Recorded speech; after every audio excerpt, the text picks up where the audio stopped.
intimidate you. Emergency. Paramedics Johnny Gage and Roy DeSoto. Please report to ETV immediately. Dr. Brackett, Dr. Early, and Nurse McCall are awaiting your arrival. All right. We'll be there in a second. Emergency. Weekdays at 5 on ETV. TV's #1 entertainment talk show is doing big numbers. Over 1,500 costumes. More than 100 stunts. Guess what, Mark? You are so wrong.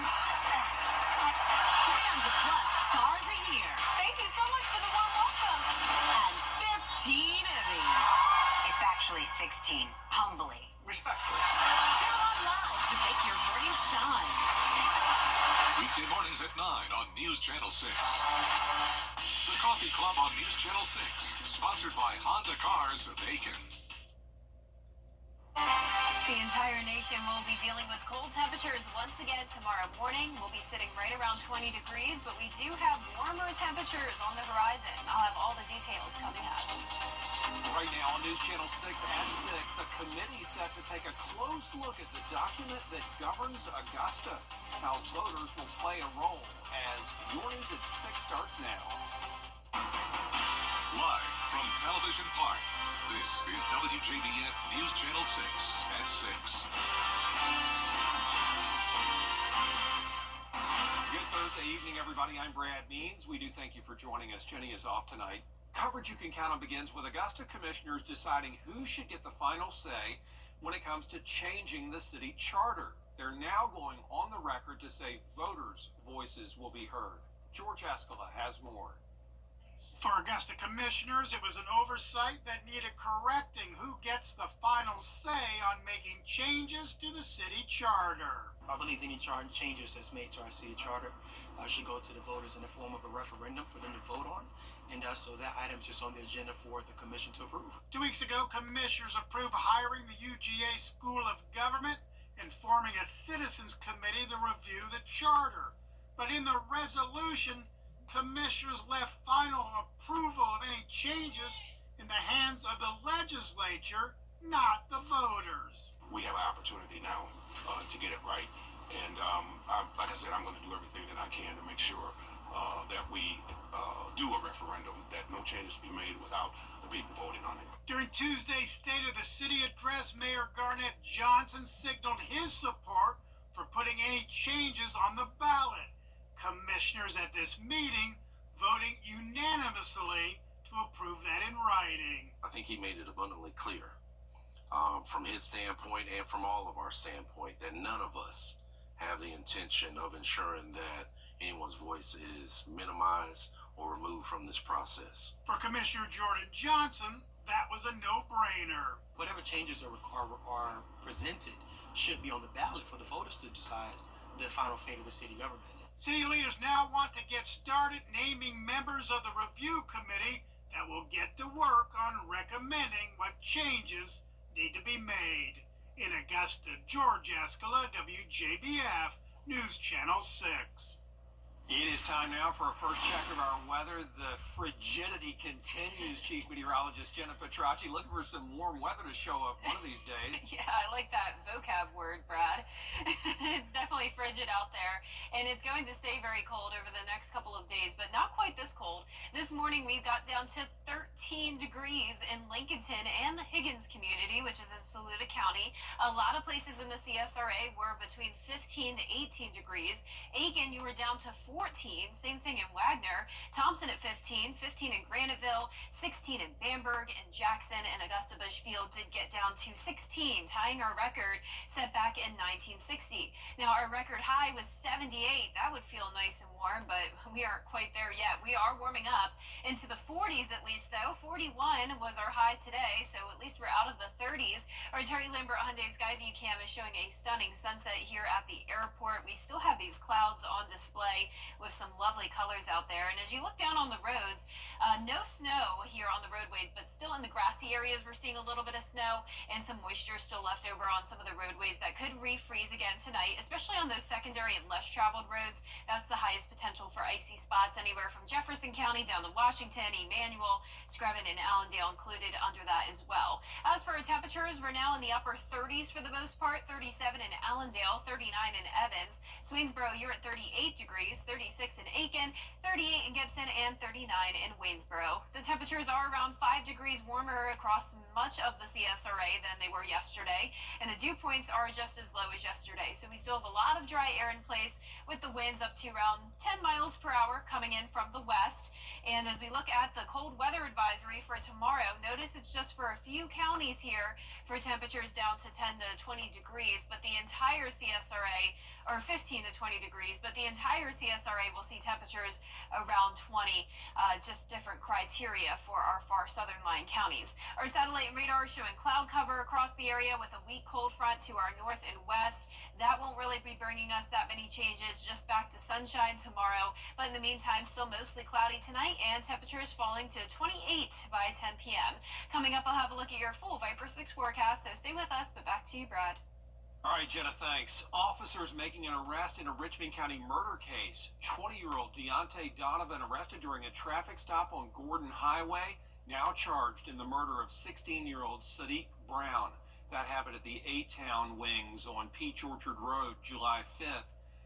Deputies had already made another arrest in the case, Malcolm Bryant in custody there, and they are looking for 19-year-old Kieran Walters still. An investigation underway after a body was found in Augusta. This was about 2:30 today on Interstate Parkway. A surveying team actually found the body of a man in the woods. We do not know who he is or how he died. We do know, investigators say, it's suspicious. With temperatures falling well below freezing once again, local shelters are opening their doors for those who have no place to go. That includes the Salvation Army, and Bria Smith is live there now with the story. Bria? That's right, Brad. Well, with temperatures dipping into the low teens last night, organizations like Augusta Rescue Mission and the Salvation Army Center of Hope opened their doors for guests, and that's just to name a few. Now, with snowfall just 2 days ago, centers welcomed folks who had no place to go into a warm shelter and out of the cold. Guests not only received a warm place to sleep, but shelters also provided meals and toiletry bags for extra resources.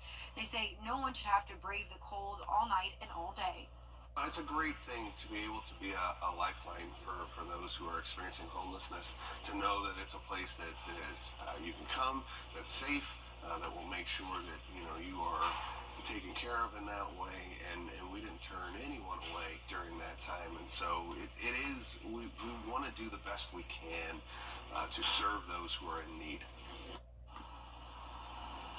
Now, both organizations are still welcoming guests into their shelters from 4 in the afternoon until 8:30 in the evening. If you need somewhere warm to sleep, and more information about warming shelters in our area can be found on our website at WJBF.com.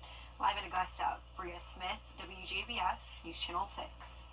The doctors are seeing more people getting sick these days. You probably know somebody who has some sort of funk, all sorts of different viruses going around. News Channel 6's Kim Vickers here now to tell us what is causing people to feel ill and how we can all protect ourselves. Kim? Well, Brad, when temperatures drop, people start to spend more time inside, and that means they're in closer quarters and germs start to spread. Doctors in the CSRA are seeing more respiratory viruses than anything else, mainly RSV, influenza, and COVID. They're also seeing an increase in cases of the norovirus. Dr. Mark Newton, CEO at MedNow, tells me the winter storm could be a blessing with kids being out of school. That could slow the spread of germs, at least for a little while. There is an incubation period, and there's a period where you're most contagious. And I suppose if people are home or not in closed areas with others, non-family members, then it could be something that helps slow the spread of some of those varieties of viruses that people may have been exposed to over the holidays. Dr. Newton tells me that other than using hand sanitizer and practicing good hygiene, there really isn't a solid way to keep from getting sick without isolating yourself, especially when it comes to airborne viruses like the flu. Brad? All right, Kim, thanks. Friends and fellow church members among those rallying to help a family in Edgefield County. They lost their home in a fire. It happened yesterday at a house on Edisto Street in Johnston. The family was inside for an e-learning day with the children when one of them heard a smoke alarm go off. They say it started in their laundry room where a piece of furniture somehow caught on fire. Thankfully, everybody made it out safely. Very overwhelmed. In a good way and a bad way. Overwhelmed because we've lost a lot, but also overwhelmed at the generosity of everybody in the community. There's a lot of people reaching out to help, and it's very nice. Friends at Victory Baptist Church are working to help this family recover. If you'd like to join that effort, we have information for you on our website, WJBF.com. Coming up, President Donald Trump announcing more. And Chief Meteorologist Jenna Petracci back with us now, and more cold temps. Yeah, it's really not getting a whole lot warmer this weekend. We're still going to have lows around 20 degrees. Highs are climbing to 50, though, on Saturday. And finally getting a good bit warmer by Sunday. I'll have more details when we return. Georgia's heavy truck traffic. You can't always choose the way, but you can choose your weather app. Go with the most accurate and most trusted, the Live 536 mobile app. Download it today. Now, your most accurate forecast with WJBF Live 536. Welcome back. An absolutely beautiful sunset here on our Terry Lambert Hyundai Skyview Cam in Aiken. If you have taken some pictures tonight of the sky, be sure to send those my way on Facebook or over email. I'd love to see your photos. I'm jealous of everyone walking around out here. It's just beautiful out there, but it's definitely cold. 38 degrees and feeling like 34 because of a 5-mile-per-hour wind. Dew point of 17, humidity at 42%. And around the CSRA, we're seeing mostly those upper 30s, 37 in Thompson and Gibson, 38 in Sandersville. Aiken, you're only at 36, our coldest spot, 37 in Allendale and 39 in Bamberg. Cloud cover across the CSRA, making for those lovely sunsets tonight. And we have a cold front approaching from the west. So a few showers along that front. We're not expecting any rain, though, and it will stay cold over the next couple of days, but not nearly as cold as it was this morning. We tied our record of 16 at Augusta Busch Field, and this is pretty normal, though. On average, we have our first morning in the teens on December 27th, so we're actually behind schedule. We actually just went ahead and skipped 19, 18, 17 degrees. Before this, our coldest low temperature was 20 degrees, so definitely unusually cold, and 2023 actually had no mornings below 20, so sometimes we don't even get this cold, but it could be worse, right? The coldest temperature on record in Augusta was negative 1 degree, and that was actually set back on January 21st of 1985. So with the cold temperatures still well below freezing, we have the potential of some icy roadways on those secondary and less traveled roads in our southern line counties. That's where we have the highest potential of icy spots, and on top of that, those counties are once again dropping to 15 to 20 degrees. Jenkins, Screven, and Allendale all under a cold weather advisory. And I wanted to explain black ice a little bit better for some people who don't understand it, because I know the word is a little confusing. It's not actually black ice. It's clear ice, as it should be, but when it goes on the black pavement, you can see it just blends in. So this is actually a photo I took last night when I stepped out of my car. I was able to turn the flash on so you could really tell the difference between the normal pavement and the ice, but when you don't have a flash on or any light around you, it is really, really hard to tell, and it's super slippery outside, so still be cautious through tomorrow morning. But by the afternoon, everything will finally melt away as we'll get close to 50 degrees, and that's where we'll be at on Saturday as well. Up to 57 on Sunday, no chance of rain this weekend. And next week, we're climbing all the way to 65 on Wednesday, 5 degrees above average for a change. But before we get to that, we do have some rain to work with, and that'll be coming in early Monday morning, around 3 o'clock in the morning, continuing through 8, 10 o'clock. A few leftover showers into the afternoon as well, but for the most part, that will be a morning rain. Our lows tonight will be in the upper teens to low 20s. Highs tomorrow will be in the mid to upper 40s. And here's a look at your 10-day forecast. We're going to see sunshine over the next couple of days. Then that 40% chance of rain on Monday. Next week, we'll also see some isolated rain chances as we get towards the end of the week, and those temperatures will be warming up once again into the 60s.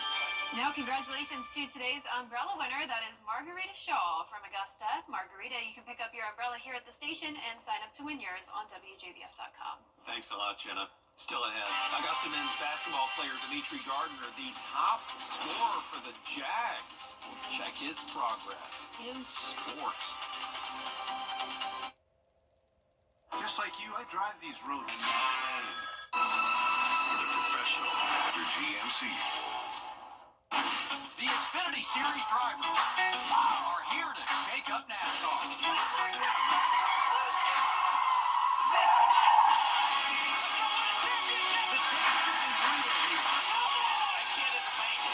Tippers are flaring. The pressure is ramped up.